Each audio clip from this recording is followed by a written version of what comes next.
Baik, selanjutnya kita akan membahas mengenai menentukan mol pada persamaan reaksi. Jadi kita baca dulu soalnya. Ini ada contoh soal ya. Contoh soal.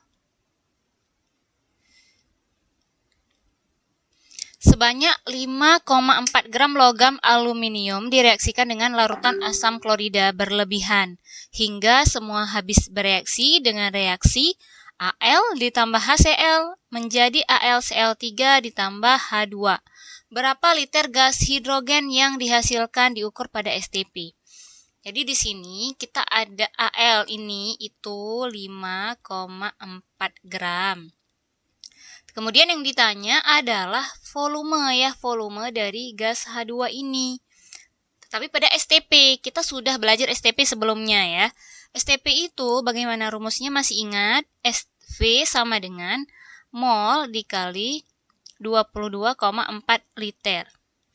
Jadi di sini jika ditanya V dari H2, kita butuh mol dari H2 juga. Nah, bagaimana cara kita mendapatkan mol H2? Kita bisa dari massa H2, tetapi di sini tidak diketahui massa H2. Nah, inilah yang dimaksud menentukan mol pada persamaan reaksi.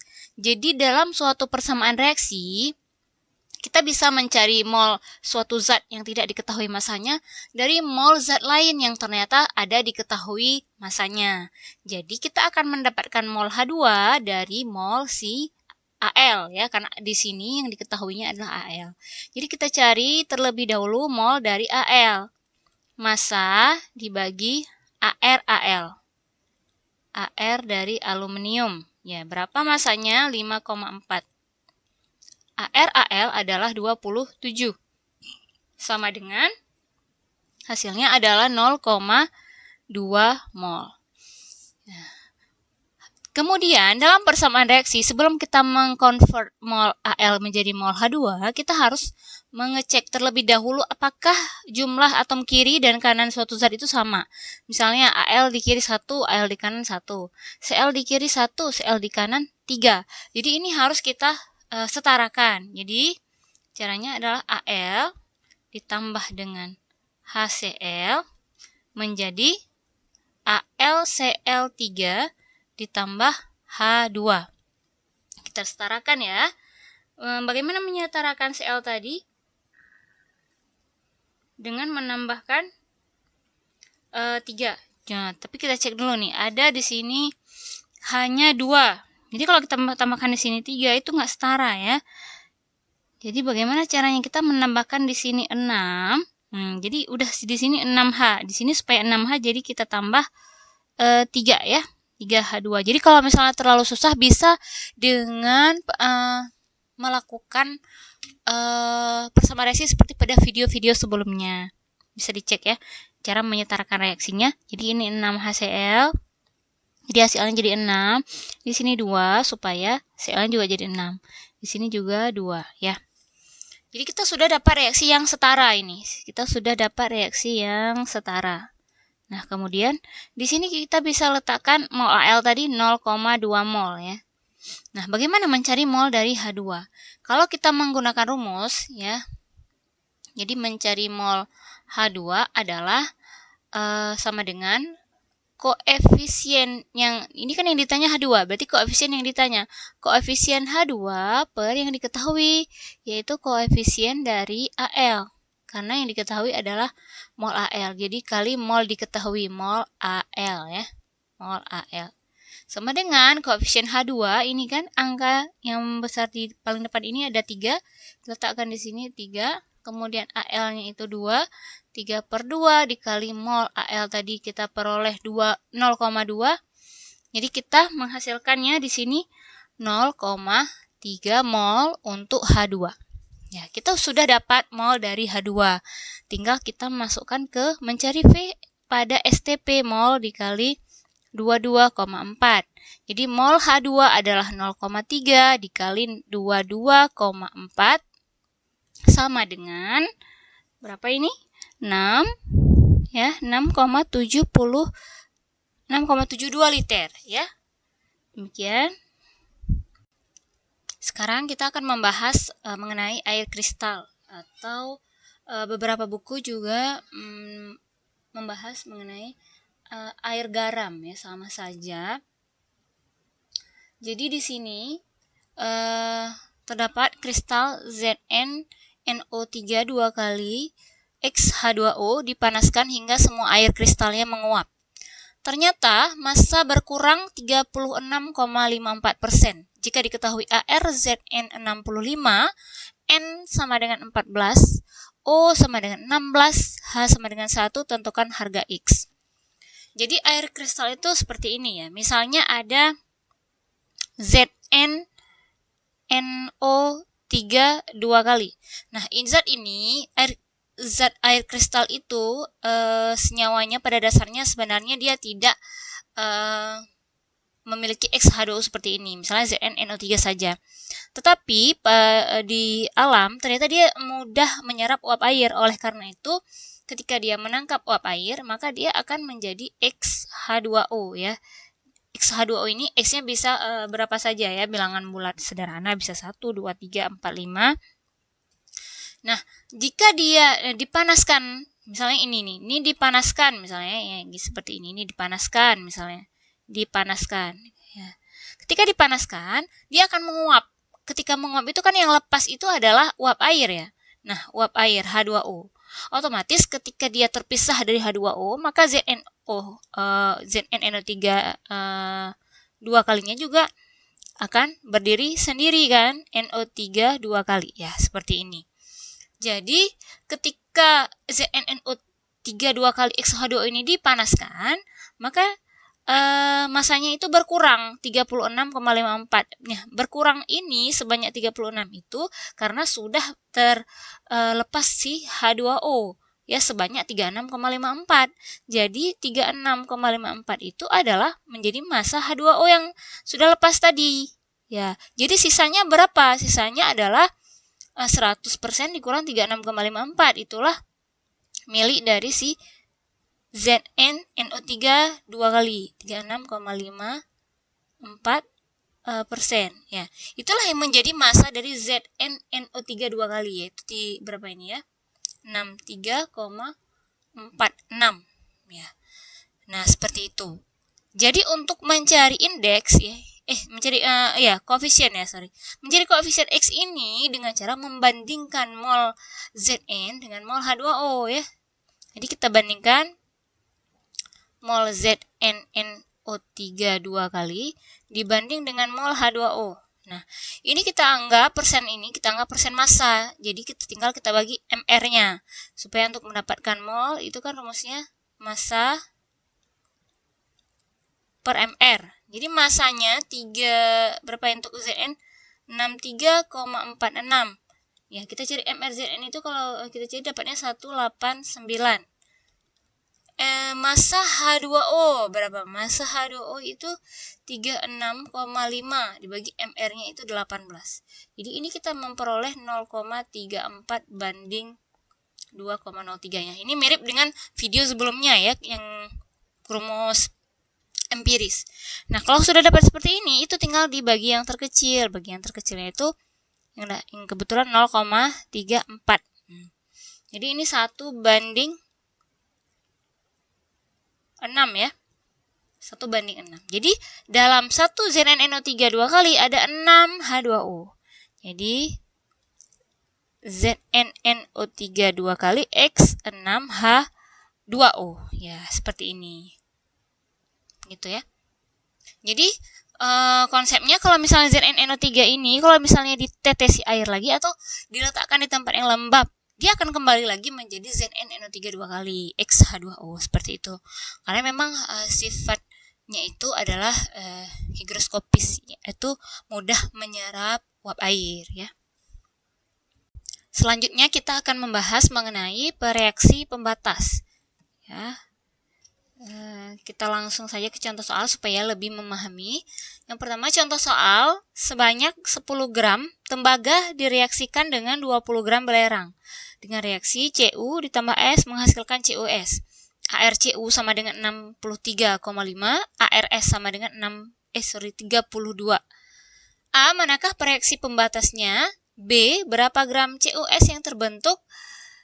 Kemudian C, manakah zat yang tersisa dalam gram masanya dan berapa gram masanya ya. Jadi di sini kalau berbicara mengenai reaksi pembatas ya, ini harus menggunakan persamaan reaksi seperti ini gitu. Jadi ketika ada persamaan reaksi, terlebih dahulu kita dicek ya, apakah reaksi ini sudah setara atau belum. Jadi kita cek misalnya di sini CU-nya di sebelah kiri 1, kanan 1, CuS-nya di kiri 1, di kanan 1. Berarti ini sudah setara ya. Jadi kebetulan ini contoh yang sederhana. Jadi sudah dalam keadaan setara, tidak perlu disetarakan lagi. Kita langsung jawab. Ya. Yang ditanya manakah reaksi pembatas ya. Jadi supaya lebih mudah kita buat aja langsung dalam reaksi. Misalnya Cu ditambah dengan S menghasilkan CuS ya. Di sini karena reaksi pembatas kita buat mula-mula, kemudian pereaksi, kemudian sisa. Ini ada juga buku yang buat bereaksi, jadi sama aja ya, nggak apa-apa. Jadi kalau ada juga yang buat mula-mula bereaksi sisa ya, emang bereaksi, sorry. Jadi bereaksi ya, mula-mula bereaksi sisa ya.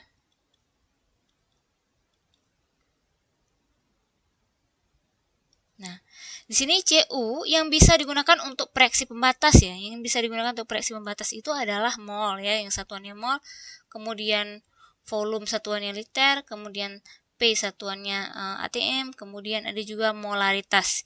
Ini yang bisa digunakan untuk reaksi pembatas. Jadi tergantung yang diketahui di soal. Jika diketahuinya dalam gram, berarti kita akan mencari dalam bentuk mol. Ini kan dalam gram ini ya, berarti kita akan mencari mol nanti di sini. Yuk kita cari mol dulu. Berarti kita dicari dulu mol dari Cu ya. Mol dari Cu. Rumusnya adalah mol sama dengan massa per mr. AR ya karena atom. Jadi masanya itu adalah 10 gram dibagi AR nya adalah 63,5. 63,5.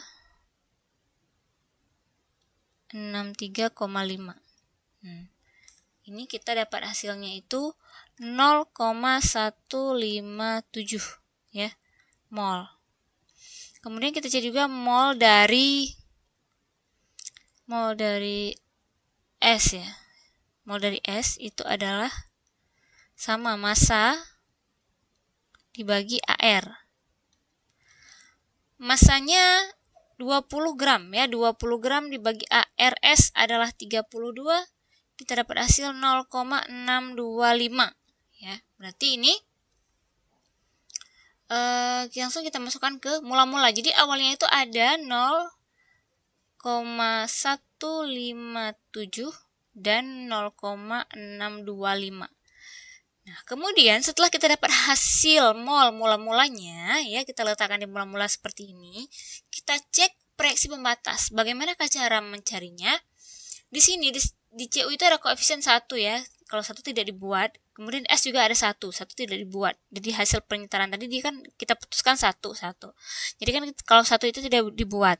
Nah, caranya adalah 0,157 ini dibagi koefisien yang ada di depannya berapapun dia. Kalau dia 1 dibagi 1. Jadi 0,157 dibagi 1 itu tetap 0, ini ya. 0,157 dibagi 1 kan tetap bilangannya sendiri 0,157. Ini juga demikian 0,625 dibagi 1. 0,625 dibagi 1 dapatnya 0,625 ya. Bilangan itu sendiri ya. Kemudian setelah kita bagi seperti ini, tergantungkan koefisiennya tadi berapa di sini. Kalau 2 dibagi 2, kalau 3 dibagi 3. Kita lihat angka terkecil. Karena angka terkecil di sini adalah 0, hasil terkecil. Hasil terkecilnya itu 0,157 lebih kecil dibandingkan 0,625. Berarti yang menjadi reaksi pembatasnya adalah 0,157 ini. Begitu. Jadi anggapannya sekarang untuk 1 mol itu ada 0,157. Jadi untuk 1 mol Cu ada 0,157. Untuk 1 mol S ada 0,157. Untuk 1 mol CuS ada 0,157 ya. Kemudian yang sebelah kiri tanda panah atau reaksi atau reaktannya itu kita kurangi, sedangkan yang produk itu diturunkan aja berapapun dia ya. Tapi di sini kita buat kurang aja. Ini berapapun di sini kita turunkan aja langsung 0,157 ya kalau produknya ditambah, kalau reaktannya dikurang. Jadi 0,157 dikurang 0,157 habis bereaksi 0,625 dikurang 0,157 kita dapat hasil 0,468 ya. Begitu. Jadi setelah kita dapat hasil, ini kan dalam mol tadi. Setelah kita dapat hasil seperti ini, berarti yang tadi kita bisa jawab, apakah A, manakah reaksi pembatasnya? Reaksi pembatasnya adalah Cu ya. Nah, kemudian berapa gram CuS yang terbentuk? Nah, kita sudah ada mol CuS. Nah, kita tahu rumus mol adalah massa per mR. Untuk cari massa CuS, tinggal dibalik aja rumusnya adalah mol dikali mR. Molnya adalah 0,157 dikali mR CuS. Berapakah mR CuS? Jadi Cu itu 63,5 ditambah S 32, kita dapat hasilnya itu 95,5. 0,157 dikali 95,5 ya. Kita dapat hasil 14,99 mol ya. Ini massa ya, ini gram berarti ya. Ini massa. Jadi ini dalam gram. Nah, kita sudah dapat massa CuS yang terbentuk ya. Berapa gram CuS yang terbentuk? Yaitu 14,99. Kemudian manakah zat yang tersisa dan berapa gramnya? Jadi zat yang bersisa itu ketika dia yang bersisa itu berarti yang terletak pada reaktan ya, yang sebelah kiri tanda panah ini. Cu-nya kan habis bereaksi, S-nya yang bersisa ada 0,468 mol. Nah, ini yang diubah ke massa ya. Jadi massa dari S ya, kita bisa cari dari rumus mol dikali AR.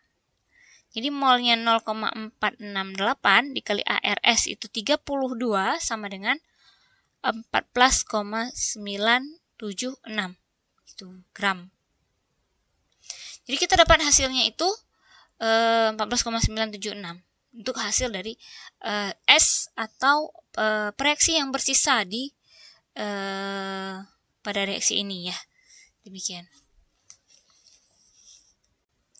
Jadi kita lihat contoh soal yang tingkatannya lebih sedikit dari tadi, yaitu hitunglah massa AlOH 3 kali yang dihasilkan bila 158 gram aluminium sulfida direaksikan dengan 131 gram air dengan persamaan reaksi Al2S3 ditambah H2O menjadi AlOH 3 kali ditambah H2S ya. Jadi diketahui AR-nya. Kita jawab di sini. Yang pertama-tama kita perlu mengecek apakah ini sudah setara atau belum ya. Jadi kita cek di sini. Di sini AL-nya 2, di sini AL-nya masih 1, kita kasih 2 di sini. Kemudian kita cek S ya. S-nya di sini 3, di sini masih 1, kita letakkan 3. Kemudian O-nya menjadi 6 ya, hanya menjadi 12. Nah, sini hanya masih 2 kali berapa 12? 6 ya. Ya, berarti 2 kali 6. Nah, ini udah setara. Kita perlu mencari mol ya. Kenapa mol? Karena ini kan diketahuinya dalam gram, berarti kan reaksi pembatas yang kita gunakan di sini dalam bentuk mol. Jadi kita cari mol dari masing-masing reaktannya nih. Ada diketahui 15 gram aluminium sulfida, kemudian 131 air. Berarti kedua-duanya itu punya reaktan. Jadi kita cari aja dua-dua. Yang pertama itu mol dari Al2S3. Masanya itu 158 per Al2S3-nya MR-nya itu adalah berapa ini? Al-nya 27 kali 2 ditambah S-nya 32 dikali 3 ya. Berarti 27 kali 2 tambah 32 dikali 3. Itu totalnya adalah 150. 158 dibagi 150, kita dapat hasil 1,05 mol. Kemudian cari mol untuk air. Ya, masanya itu 131 per 18 sama dengan kita dapat 7,27 ya. Nah, kita sudah dapat mol masing-masing, kita masukkan ke dalam reaksi yang sudah kita setarakan.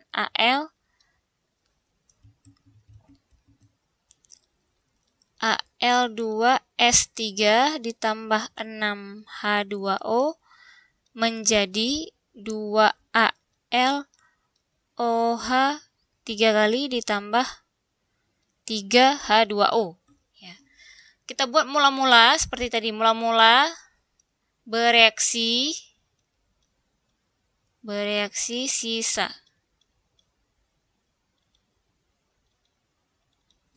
Ya. Ini kita kurangi yang reaktannya, yang produknya tunggu turunkan aja. Kita letakkan di sini yang tadi mula-mula ada 1,05 Al2S3, kemudian H2O-nya ada 7,27. Kita perlu cari reaksi pembatas dahulu. Sebelum ini yang ditanya hitung massa AlOH 3 kali ya. Jadi untuk menghitung sampai ke sini kita butuh reaksi pembatas. Caranya sama seperti tadi, jadi dibagi koefisien yang di depan sini. 1,05 dibagi 1 depannya 1,05 ya. 1,05 dibagi 1 sama dengan 1,05. Kemudian 7,27 dibagi 6. 7,27 dibagi 6 dapatnya 1 berapa ini ya? 1,2 ya. 1,2 ya. Nah, yang paling kecil itu adalah 1,05 ya dibandingkan 1,2. Berarti yang kita jadikan reaksi pembatas adalah 1,05 dari Al2S3. Jadi untuk 1 mol itu ada 1,05. Jadi ini 1 mol ada 1,05. Nah, kalau 6 dikali 1,05. 6 kali 1,05, 6,3 ya. Kalau 2 dikali 1,05, berarti dapatnya 2,1. Kalau 3 dikali 1,05, berarti 3,15. Kemudian kita kurangi, ini habis, ini kita kurang, dapatnya 0,97. Ini 2,1, ini 3,15. Udah? Kemudian ya, kita udah dapat hasilnya. Ini seperti ini. Yang ditanya tadi kan hitung massa AlOH 3 kali. Kita sudah dapat mol. Nah, mol dari sini kita ubah menjadi massa. Massanya adalah mol dikali MR. Molnya 2,1 dikali MR AlOH 3 kali. Jadi mencari MR AlOH 3 kali, kita cari dulu MR AlOH 3 kali. Jadi Al ditambah dengan ini ARO di sini dikali 3, berarti ada 3 buah O. 3 kali ARO ditambah 3 kali ARH, sama kan karena di dalam kurung. Ini 27 ditambah 3 kali 16 ditambah 3 kali 1. Ya, berapa ini kita dapat? 78. Nah, jadi di sini dikali 78. Hasilnya adalah 163,8 gram. Ya. Bisa demikian. Semoga bisa dipahami ya.